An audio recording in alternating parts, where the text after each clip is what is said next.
खबर शामिल करते हाफिजाबाद से असगर अली भट्टी की रिपोर्ट के मुताबिक चौकी इंचार्ज खुरम चौराहाटा सैयदुल हसन पर रिश्वत लेने का इल्जाम सामने आ गया। मुनसब अली वल्द मोहम्मद सरवर तरखान सकना खुरम चौराहाटा ने तहरीरी दरख्वास्त DPO हाफिजाबाद को दे दी। दरख्वास्त गुजार ने मौक़िफ़ इख्तियार किया है कि सैयदुल हसन इंचार्ज चौकी खुरम चौराहाटा ने मुबैना तौर पर 50,000 रुपये और 1 लाख रुपए बाद में वसूल किए।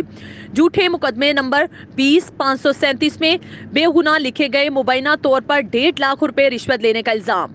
मुतासरा शख्स ने DPO हाफिजाबाद को तहरीरी दरख्वास्त दे दी और सैयदुल हसन से रकम वापस दिलाने की अपील की है। अब देखना यह है कि गरीब शख्स का सिर्फ इल्जाम है या वाकई चौकी इंचार्ज खुरम चौराहाटा ने मुबैना तौर पर बारी नजराना लिया है। ये इंक्वायरी मुकम्मल होने के बाद ही असल हकाइक सामने आ सकेंगे। जबकि हाफिजाबाद पुलिस में करप्शन की कहानियां आम है और अमूमन ऐसे केसेस में मदई को दे दलाकर बिठा लिया जाता है।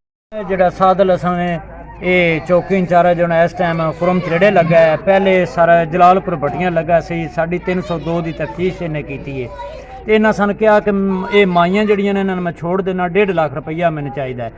पहला अस लख दिता, फिर इन्हें 50,000 दिता है।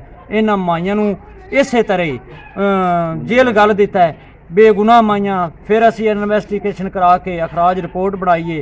हुण सारे कहंदा मैं लत्तां बन देनियां, मैं तोड़ दियां, साडे ते मतलब रेट की है। तो हुण सन दबाव लेना चाहता है, लिहाजा चौकी खुरम चरेड़ा वे लगा है तो साडे ते दबाव पैना चाहता है। साडी आला अकाम अगे अपील है कि सानू इंसाफ दिलाया जाए।